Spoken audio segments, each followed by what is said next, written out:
Hey guys, welcome back to Stop, Talk, and Roll. This is Nick, and I break down jiu-jitsu rounds. Today on the show, we have my buddy Zack on the right here. Zack, I met about maybe 10 minutes before this match. So I've never taught Zack before. Zack doesn't, he doesn't come to my gym, but he was here competing. He didn't have a coach there, and the reason I found out is because he asked one of my students to film him, and he just didn't have a coach. So my student let me know, and I offered to coach him.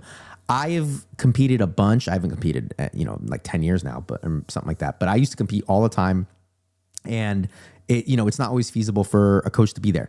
So I am definitely empathetic to athletes that get out there and want to get out there every weekend and test themselves and may not necessarily have somebody in their corner. And it goes a long way. I mean, guys, even if for the girlfriends and boyfriends out there that don't train or whatever, even just somebody just sitting there in that coach seat, just telling you the score, telling you the time, it goes a long way. So I hope I was able to help Zack out. Zack, I hope you enjoy this. I've never trained Zack, so we don't have the same language that we used. I gave him some advice after, but I figured I'd go through the match. Hopefully I can keep the camera on them. I'm filming this and coaching, which is not ideal, but let's go. This is a beautiful shot right here. Hopefully I can manage to keep them on screen. That'd be great. So looking at some stand-up stuff right here. I like the circling. Oh no, okay, good. Oh man, we're really zoomed in. So right off the bat, get these feet off of you, right? That's the first thing. The feet are the connections that are going to lead to doing bad things to you, right? They're going to, yeah, exactly. He's going to learning to taking you down, moving you around. So get those feet off of you. And then likewise, when you're on the bottom, get your feet on him. So quite literally, just make their feet face other ways. Pop back up. That's good. So it's 2-0 right now. Come on, Nick. Zoom up a little bit. All right. I mean, hey, you know what? If there's no views on this, we'll know why. So we're going forward. We're looking to make connections, right? Connections around the head. There we go. Now we're just in a normal kind of tie up here. Look to break some connections. Look to get to the body.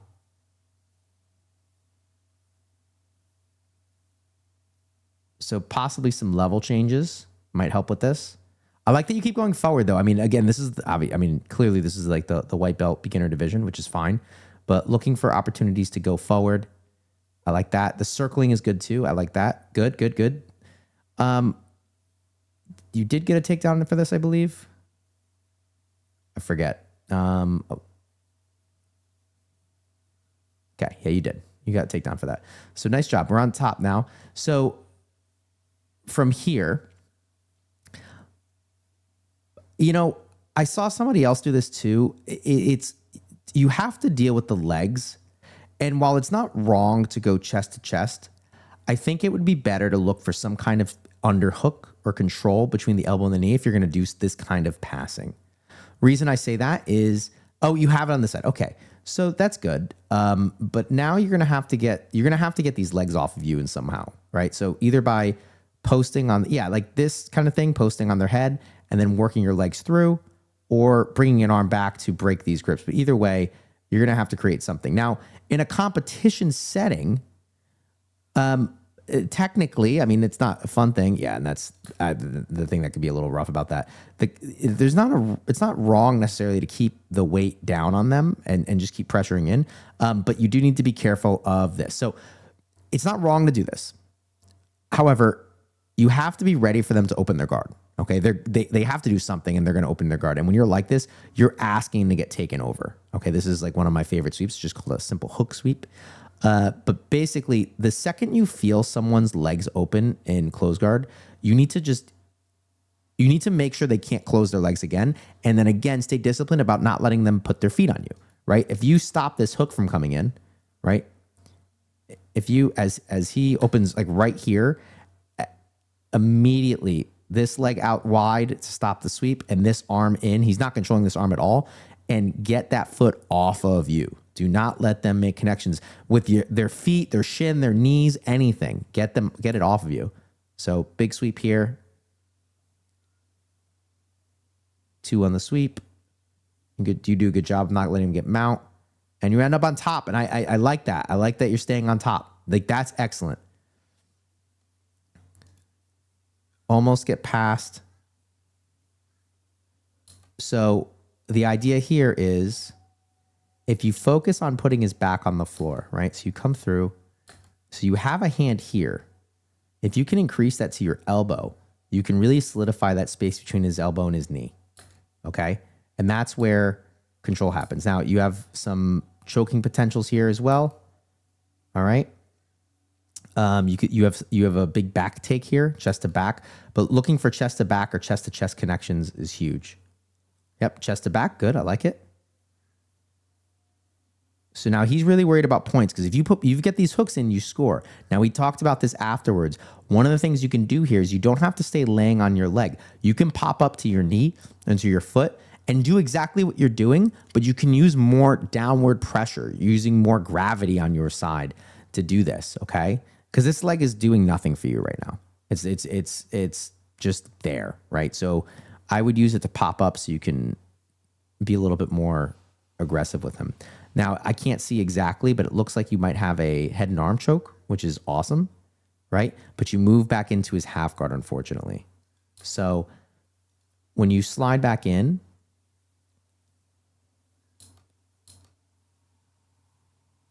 just get your leg up higher. You can bring your foot to your butt. There's lots of things you can do. But don't let your legs drift over his legs. We'll let this play out. So he scoops that. Actually, he's doing a really good job. You slide up. That's good. I mean, another thing is when you're on top on a side control, an easy thing to remember is if his knees are facing towards you, it's much easier for him to get his guard back. If you can tilt his hips to go the other way or have his knees point either towards the ceiling or away from you, it's very hard for him to get anything back. All right, so we end up in half guard with a reset. Just zoom ahead a little bit. He puts you on the other side, but that's not a big deal, whatever. All right, so we're back in here. So a pass and we're winning. This is great. I love this. You got to do this with heavy top pressure here. So I would get this arm ready for any kind of sweeps because this leg's locked in. Get those hands off your hips. Same thing with the guard. Right? It's the same thing. You can treat the arms and the legs very similarly, right? If they want to press on your hips with your feet to get you destabilized, to get you off balance, same thing that's happening with the arms, okay? This is immediate. Just pick those hands off. Do not let those hands touch you like that.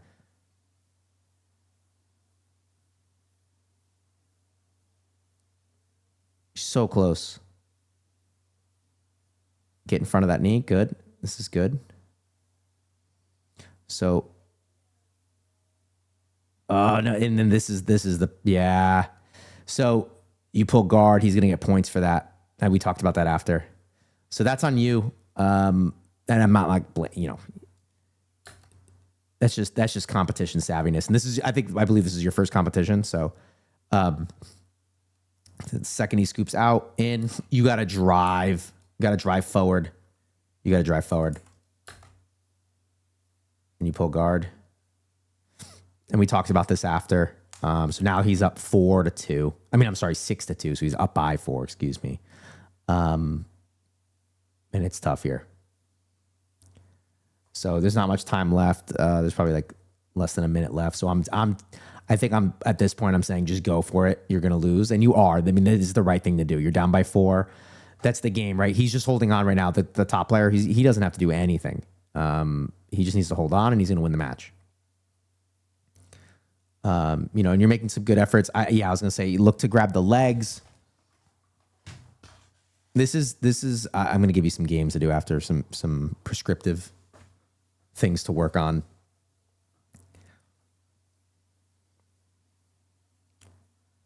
And time. Okay. So here, let's back this up real quick. I'm going to give you 3 things. Okay. First, the stand-up engagement. Okay. I'm going to give you 2 variations of this. Okay. First thing I want you to do is I want you to start connected. So I want you to get what you want to start. Let's start very simply with any kind of 2-on-1. So that really means two of your hands on one of his arms, and they can look like however you want. You can go like double grips here. You can go into like a classic Russian 2-on-1. You can look these things up. Kind of hard to describe just here without showing you, but basically you can get behind the arm, you can get in front of the arm. I don't care what it looks like. Just get two of your hands on one of his arms, okay? First variation of the game, I just want you to hold it for as long as you can. Stay connected to him, stay close, stay tight, okay? Defending player, your job is just to get your arm out, turn and face the other player. If you do that, you win, switch, okay? Next version of the game, I want you to get to any kind of 2-on-1. You're gonna start with it again, and I would like you to again, hold on for as long as you can. And then I would like you to improve to any kind of closed connection around the other player. That can be around a leg, the hips, or the shoulder line, like the head and arm, okay? Any of those things is gonna be an improvement, and we're gonna call it right there. You're gonna say you're gonna be a win, okay? Third game, I want you to start again in a 2-on-1, look to get to any closed grip, and then look to just put their hands or their butt on the floor. If you get their hands to the floor, keep them there as long as you can. If you get their butt to the floor, that's a win. You're gonna reset and stand back up. Real simple game. It'll get you going. You can get to the connections later, but start with that, okay? Or making connections anyways, but just having them is gonna help you drive your intention a little bit more and your focus, okay? Let's see, the next thing I believe was half guard passing. Where were we with some good half guard? No, not there. Here we go, half guard passing. Okay, so actually this is fine. I want you to start right in this position, okay? You can start with him flattened, the whole thing. What I would like you to do while you play this game is on the top, I want you to use your free leg to free your trapped leg. And at all times, I want you to keep their back on the floor, meaning both shoulder blades pinned to the floor, okay? Work on that and look to free your trapped leg. If you can free your trapped leg and get your hips and your legs beyond the line of his hips, otherwise known as passing the guard, that's a win for you. Bottom player, your job is to either stand up, become the top player, or get back to a seated guard with all four limbs facing the top player. If you can do any of those things, that's a win for the bottom player. So on top, you cannot let their back get off the floor. That's number one. Okay, if their back's on the floor, they pose no threat to you. All right, and then work to get your leg out. And the last thing to take away from this is some open guard. So I would start in this position right here. So it's closed guard essentially. And you can take an overhook. I think you have it on the other side or some kind of connection. You can take the head connection you have right here. This is fine. And what I would like you to do is from this situation, I would like you to get your legs to the inside and get your shins or your hooks on the inside of the position from the outside. Okay. That could be the first game. Just look to do that. Second game, I would like you to try to destabilize the top player, meaning look to get them front, back, side to side, get them off balance, get them to have to react to you so they don't go over. And then once you can get your feet to the inside, I want you to try to get their hips or their back to the floor or use it to create space to stand up with a connection, meaning that you're popping up with your arms clasped around the waist, around the shoulder line, or around the leg, kind of going full circle to all those, okay? Play with those. Let me know if they help, okay? And sorry, the defending player is going to try to pass, okay? So try to get around, over, under, or through the legs in order to pass. Just keep it simple right now. I don't know. Did I give yeah, I did it for the bottom player of the other one. All right, those are really quick. I didn't plan on doing that, but just some games I would recommend. There's lots of things that we can do to work on, but these are the things I would start with. All right, Zach, good to have you. I did a few other matches, so I'm going to keep recording. But glad I got to coach you a little bit, and nothing but the best in the future. All right, thanks, guys. Please like and subscribe. Submit your rounds, guys. Let me know. Do you think there? Would you want me to show up to local competitions as like a coach for hire? So I just sit there, I'll set up a chair, and if you don't have a coach, come grab me, $5 or $10 a match or something, figure out something. And, it might, maybe not even that. Like I just film you, I get you on here. Is that something that you'd be interested in? Let me know. Like, subscribe, Send in your rolls to stoptalkandrolljj@gmail.com and have a great day. Bye.